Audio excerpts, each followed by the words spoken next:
Bonsoir, aimables téléspectateurs. Bienvenue dans votre émission de motivation, La Référence.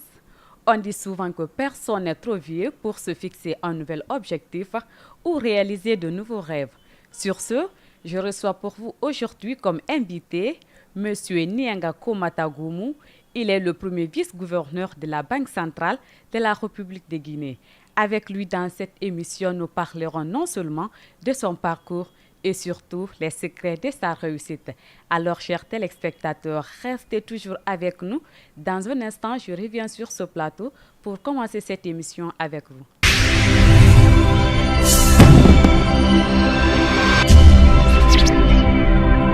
Voilà, chers téléspectateurs, comme je vous disais tout à l'heure à l'entame de cette émission, aujourd'hui, je reçois pour vous M. Nianga Komata Goumou, le premier vice-gouverneur de la Banque centrale de la République de Guinée. Monsieur Goumou, bonsoir et bienvenue dans cette émission. Bonsoir, madame. Voilà. Alors, pour l'entame de cette émission, d'abord, qu'est-ce qu'on peut retenir sur votre enfance et surtout de ce qui vous a beaucoup marqué pendant l'enfance? En fait, mon enfance, j'étais un enfant un peu gâté par mes vieux parents parce qu'ils étaient tous vivants. Ça n'a pas duré, ils sont morts, c'est vrai. Je me rappelle quand je quittais mon village, Komata, pour aller dans un autre village, ma grand-mère m'a dit, mais si tu vas là-bas maintenant, qui va griller la banane pour te donner tous les matins? Elle s'est mise à pleurer et ça m'a fait pleurer moi aussi. Et l'autre chose qui m'a marqué, c'est que je suis allé dans ce village voisin où j'ai fait la 4e année, la 5e, 6e année. À l'époque, il y avait un inspecteur d'académie qu'on appelait Jean Goussara qui était très sévère. Et j'étais premier de ma classe, mais mon maître m'a demandé de doubler. Parce que si je passais en 5e année, je ne serais pas dans un autre village. Et le maître n'aurait plus d'élèves qui pourraient répondre aux questions si l'inspection venait. Et cet inspecteur-là, quand il vient, il pose des questions aux élèves, s'ils ne répondent pas, l'enseignant est tout de suite licencié. Donc, il m'a fait doubler en tant que premier de ma classe, il m'a fait doubler la 4e année. Il allait voir mon père, il a dit, je veux que ton enfant double la classe. Alors, j'ai tout fait, mon père n'a pas compris, il me dit non, laisse là-bas, comme celui qui a demandé que tu doubles, tu vas doubler. Voilà des choses que je n'ai pas oubliées jusqu'à présent. Des choses qui vous ont beaucoup marqué dans l'enfance. Voilà, alors Monsieur Komata, vous allez aussi nous parler de votre parcours scolaire et universitaire. Après avoir doublé la 4e année, j'ai continué normalement. Et je fais partie de ceux qui avaient fait à l'époque le bac unique en 1975. Et après le bac, on nous a pris une année après pour aller en campagne. On avait les brigades motorisées de production. Nous sommes allés un an dans les brigades motorisées de production. Et puis je suis rentré à l'université en commençant par la fac. À l'époque, il y avait la fac et puis il y avait l'université. Donc je suis rentré à la fac dans l'option planification statistique. Et en 2e année, on nous a jumelés avec ceux qui faisaient finances publiques pour être économie-finance. Et à la fin de la 2e année, il fallait faire un concours. Ceux qui étaient admis allaient à l'université, ceux qui n'étaient pas admis, on les versait dans la fonction publique comme des cadres moyens. Et donc après, nous sommes rentrés à l'université et 2 ans après, nous sommes sortis. Et à ma sortie, j'ai été directement affecté à la Banque centrale. Alors, donc après l'université, vous avez travaillé à la Banque centrale? Directement. À l'époque, on nous affectait, donc on nous a amenés directement à la Banque centrale. Vous n'avez pas fait d'autres activités avant de vous retrouver au sein de la Banque centrale? Voilà. Alors, vous savez, d'abord, avant d'être à la Banque centrale, vous savez, durant tout parcours, il y a forcément la traversée du désert. Alors, pour votre cas, qu'est-ce qu'on peut vraiment retenir? Nous, la traversée du désert, c'était vraiment pendant qu'on étudiait. Et il faut reconnaître, quand vous quittez la forêt pour Conakry, à l'époque, quand on était admis, on faisait le classement à la radio. Les parents savent que vous avez gagné, mais ils ne savent pas le reste. On était un grand groupe qui faisions, on allait à l'école à pied, et c'était très pathétique. Et quand nous sortions pour la pause, nous, on n'allait pas à la pause, on restait en classe pour apprendre. Parce que si tu quittes, il y en a qui quittaient Matam, il y en a qui quittaient Gbessia le matin à pied. Tu ne peux pas oser aller à la maison et revenir encore pour reprendre les cours à 14 heures. Ce n'était pas possible. Ça, c'est des moments aussi qui étaient importants pour nous et qui nous poussaient à travailler beaucoup plus. Alors, comment vous avez vraiment pu surmonter à tous ces problèmes? Il faut dire que nous avons surmonté cette période grâce à nos frères qui étaient à l'université et qui nous invitaient pendant les repas à aller manger avec eux. Alors aujourd'hui, vous êtes le premier vice-gouverneur de la Banque centrale. Donc, du coup, vous allez nous parler de votre cursus professionnel. Peut-être il faut dire que la chance qu'on a à la Banque centrale, c'est qu'il y a une formation continue. Ici à la Banque centrale, on a à chaque occasion, on a des concours que nous passons. Nous avons des formations que nous avons, ce qui nous permet d'être à un certain niveau. Par exemple, j'étais à la banque quand j'ai fait le concours pour aller faire mes études post-universitaires en France. J'étais à la France quand j'ai eu des formations aux États-Unis. J'étais en France quand j'ai eu des formations au Canada, à Dakar, à Abidjan. Et tout cela nous faisait des diplômes. Et il n'y a pas tellement longtemps, j'ai été repéré par une université de Londres qui m'a invité à un séminaire à l'issue duquel ils m'ont décerné le titre de doctorat honoris causa. Et je pense que c'est passé sur les ondes de la télévision il n'y a pas tellement longtemps. Donc à la banque, on continue d'apprendre. Même maintenant là, nous sommes toujours prêts à apprendre. Donc c'est ça qui est intéressant ici à la Banque centrale. Et parce qu'à chaque niveau, tu as besoin d'une certaine qualification et donc tu te remets en cause. Il n'y a pas de honte à apprendre ici à la Banque centrale. Pour être bref, j'ai pratiquement commencé à la Banque centrale en 1981.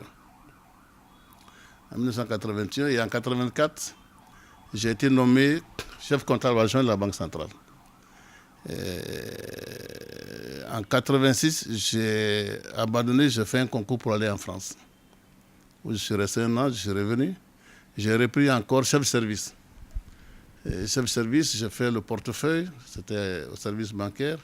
Puis je suis revenu chef de service politique monétaire au crédit. 3 mois après, j'ai été nommé assistant du directeur du crédit. C'est là que je suis resté un peu, puis je suis venu au contrôle. Je suis reparti au cabinet du gouverneur pour diriger une cellule chargée de la promotion du secteur privé. Je suis reparti encore au contrôle, où je suis allé comme chef d'agence par intérim pendant 2 semaines à Cancan, en 1992. Je suis revenu encore au contrôle. Et ça vous dit combien de fois je peux être marqué par le contrôle. Donc j'ai été directeur du contrôle, directeur adjoint du contrôle, directeur de l'audit interne, directeur de la caisse, directeur du crédit de la politique monétaire, directeur général de l'exploitation, conseiller de monsieur le gouverneur. Et puis je suis allé pendant 2 ans en dehors de la banque comme ministre de l'enseignement supérieur et ministre de l'énergie et de l'hydraulique. Alors aujourd'hui, vous êtes le premier vice-gouverneur de la Banque centrale. Parlez-nous de vos débuts au sein de cette institution. Comment vous avez débuté? Les débuts étaient aussi pathétiques parce que nous, on n'avait pas le problème de la recherche de l'emploi qu'on a aujourd'hui, mais les salaires étaient très bas. C'était à combien? Nous sommes rentrés à la Banque centrale.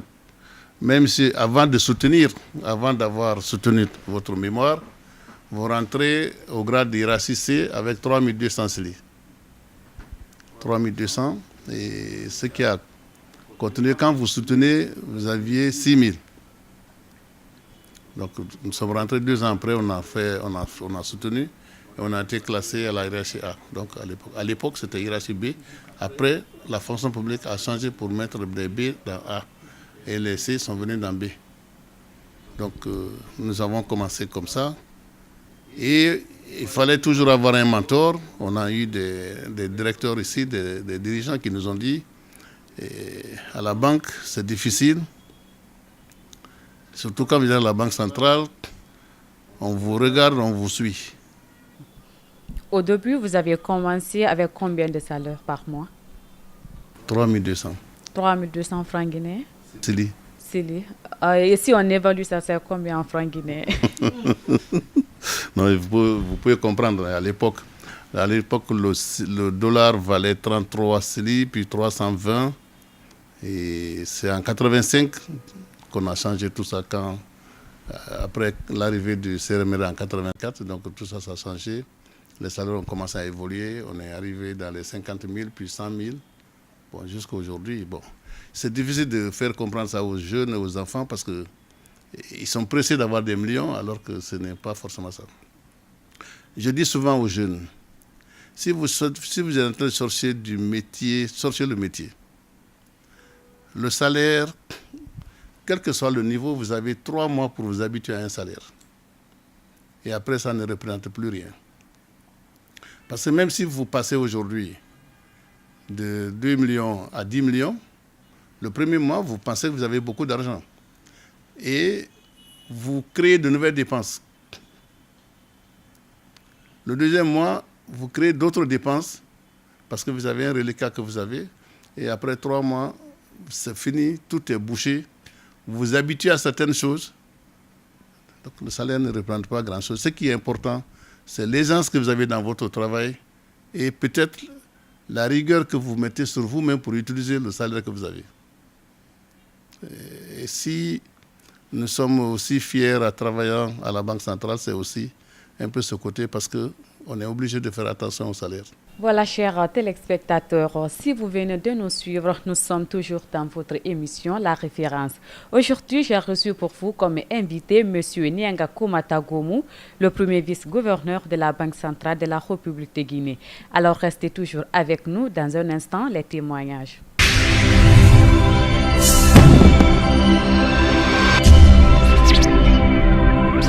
Dans le cadre du travail, ce que je retiens, c'est un monsieur qui est très laborieux.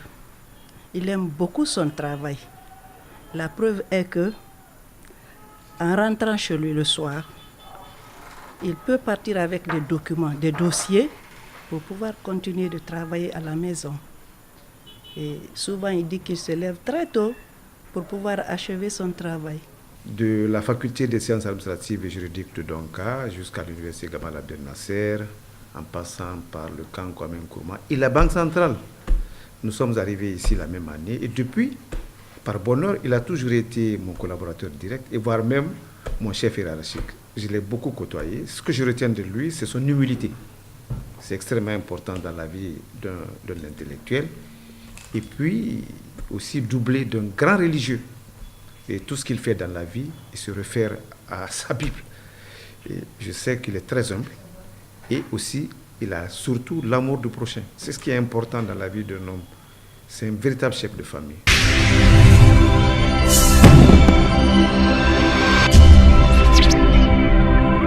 Voilà, amis téléspectateurs, vous venez tout à l'heure de suivre les témoignages. À présent, nous allons revenir sur notre plateau. Monsieur Nianga Koumata, dans la première partie de l'émission, vous avez parlé de votre enfance, les différentes activités exercées, les problèmes rencontrés. Malgré tous ces problèmes rencontrés, aujourd'hui, vous êtes le premier vice-gouverneur de la Banque centrale de la République de Guinée. Alors du coup, dites-nous quel est le rôle que vous jouez ici au sein de cette institution. Aujourd'hui, en tant que premier vice-gouverneur, comme vous comprenez, en cas d'absence de M. le gouverneur, j'assume obligatoirement et très rapidement. Mais du point de vue de la répartition des tâches, le premier vice-gouverneur est chargé des relations de la Banque centrale avec l'étranger. Donc tout ce qui est gestion des devises, tout ce qui est politique monétaire, tout ce qui est surveillance des banques, les compagnies d'assurance, les institutions de microfinance, les institutions d'établissement de monnaie électronique, ça fait partie du portefeuille du premier vice-gouverneur. Et la plus grande partie, c'est les études. Tout ce qui est statistique, balance des paiements, relations internationales et toutes les études de grands dossiers, c'est ça le portefeuille du premier vice-gouverneur. Alors, durant vos différents parcours, qu'est-ce qui vous a encore de plus marqué? Il faut dire que quand je devrais être nommé pour la première fois, la vraie première fois, parce que la première fois, j'ai été nommé dans le gouvernement de 24 heures avec le Premier ministre Selou. C'est nous qui avons été nommés. J'étais nommé ministre délégué à la présidence chargée du contrôle économique et financier. Et le lendemain à 10 heures, le décret a été rapporté. Mais quand je rentrais dans le gouvernement Kouyaté m'a appelé et m'a dit, Monsieur Goumou, je ne vous connais pas. Mais il m'a parlé de vous. Et je voulais mettre sur vos épaules les 70% des préoccupations des Guinéens. C'est-à-dire, vous venez de la banque, mais je veux vous confier le ministère de l'hydraulique et de l'énergie. C'est difficile, mais je vous invite au sacrifice. Je n'ai jamais oublié cette phrase. Donc Kouyaté me l'a demandé, j'ai dit d'accord. Puisque vous m'invitez à un sacrifice, j'accepte. Et je vais me déployer pour vous montrer ce que je peux faire. Donc nous sommes restés là pendant 6 mois. J'étais l'un des ministres qui le voyait le plus parce qu'il y avait beaucoup de difficultés sur l'énergie. Et un jour, Kouyaté m'a appelé, Monsieur le ministre, vous pouvez vous tromper, mais je vois que vous êtes très engagé pour le pays. Je vous donne carte blanche de négocier tout ce que vous pouvez négocier pour l'énergie pour la Guinée. Ça, c'est des choses qu'on ne peut pas oublier. Au même ministère, je vais en mission à Niamey. C'était un mini-sommet, donc les chefs d'État devraient arriver. Le président Conté, j'ai appelé le Premier ministre pour lui dire, il faut dire au président qu'il doit être là. Le président a demandé qui est là-bas. On dit c'est le ministre de l'Énergie. Et il a fait ses pouvoirs, il m'a envoyé. Donc pendant les 48 heures, j'étais plus ministre de l'Énergie, mais président de la République par intérim, parce qu'il m'a demandé de rester à sa place. Et le protocole aussi a suivi. Donc on m'a délogé là où j'étais de ministre. On m'a amené dans la villa où le président devrait loger. Donc c'est des choses, par exemple, qui marquent dans la structure, dans la vie d'un homme. Il y a beaucoup d'autres choses, mais que je ne vous dirai pas. Non, vous allez le dire aujourd'hui. On va tout dire sur ce plateau. Donc, le défaut peut-être que j'ai aussi, parce que je suis resté longtemps dans la banque, c'est la rigueur. Même dans les poches de mon épouse, je compte.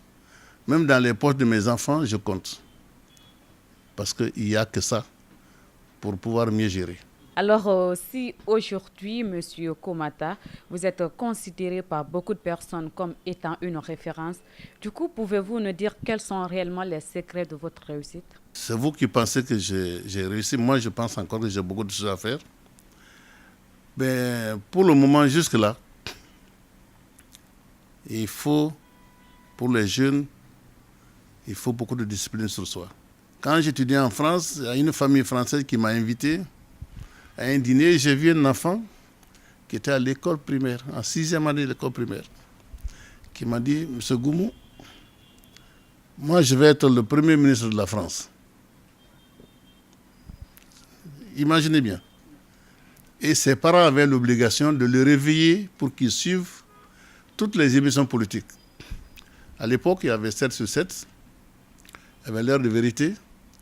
Il y avait des interviews du chef de l'État. On le réveillait pour qu'il regarde. Donc, il faut un peu de rigueur dans le travail. Pour ne pas dire beaucoup de rigueur. Beaucoup de rigueur déjà à l'école, puis dans le travail. Il faut savoir gérer son courrier. Moi, je m'efforce à ne pas rentrer à la maison sans savoir ce qu'on m'a envoyé dans mon bureau. Je connais, et si c'est des paragraphes qu'il faut lire, je les transporte à la maison, comme d'ailleurs beaucoup de cadres ici. Quand je suis allé en Tunisie pour un voyage d'études, le gouverneur m'a reçu, il m'a dit le travail des jeunes cadres avait apporté beaucoup de problèmes dans sa banque centrale. Mais chez nous, en Guinée, ça n'a pas posé de problème. On n'a pas encore vu une femme venir se plaindre pour dire que son mari travaille trop à la maison. Donc chacun de nous a pratiquement un bureau à la maison. Je pense aussi qu'il ne faut pas être égoïste. Parce que si tu apprends quelque chose, tu distribues aux autres, tu apprends aux autres, c'est la meilleure façon pour un expert de s'effacer. Et donc, autour de soi, il faut apprendre les gens pour que vous compreniez de la même manière. Et je pense que les secrets, il n'y a pas beaucoup, mais il y a quelques clés qu'il faut respecter. Et quand nous sommes dans une institution comme la Banque centrale, il faut se donner vraiment à fond. C'est pour cela qu'aujourd'hui, vous regardez à la Banque centrale, on ne se compare pas peut-être à l'administration, mais on se compare aux grandes institutions internationales. Vous regardez aujourd'hui la façade de la Banque centrale. C'est vraiment un travail gigantesque qu'on a fait à l'intérieur. Vous regardez même en rentrant, les accès pour entrer à la banque. C'est une sécurité qu'on trouve ailleurs. On n'en avait pas, mais on a commencé. Et Dieu merci, ça fait tache d'huile parce que beaucoup d'autres institutions sont en train d'organiser leur système de sécurité comme ça. Donc, pour arriver là où nous sommes, c'est le travail. Encore le travail, puis la rigueur. Alors merci M. Koumata. Dites-nous encore quels sont vos projets dans le futur. Je suis assis au bureau, mais je suis un admirateur de la nature. J'ai des plantations et je peux vous dire que si je ne suis pas en voyage, tous les week-ends je passe dans mes plantations. J'aime bien être au contact de la nature et je pense que la terre ne trompant pas, je commence à trouver certaines choses. Et dans la plantation, tu peux faire tout. La pisciculture, l'élevage de porc, l'élevage de cabrins, l'élevage de poulets, l'élevage de bœufs. Tu peux tout avoir dans la plantation et ça te fait changer vraiment par rapport à ton environnement de bureau. Alors, nous sommes presque au terme de cette émission La Référence. Avant qu'on se quitte sur ce plateau, un conseil à tous ces jeunes qui nous suivent en ce moment, surtout à ces jeunes qui veulent être comme vous. Je veux les souhaiter d'être même plus que moi. Parce que si c'est un travail, je n'ai pas encore fini de travailler, mais je n'ai pas grimpé la colline et je les souhaite de grimper cette colline. Il y a de petits principes qu'il faut avoir. Un jeune, aujourd'hui, ce que j'ai dit tantôt, beaucoup de jeunes sont très ambitieux aujourd'hui. Ils commencent à travailler, ils veulent une maison, ils veulent une voiture.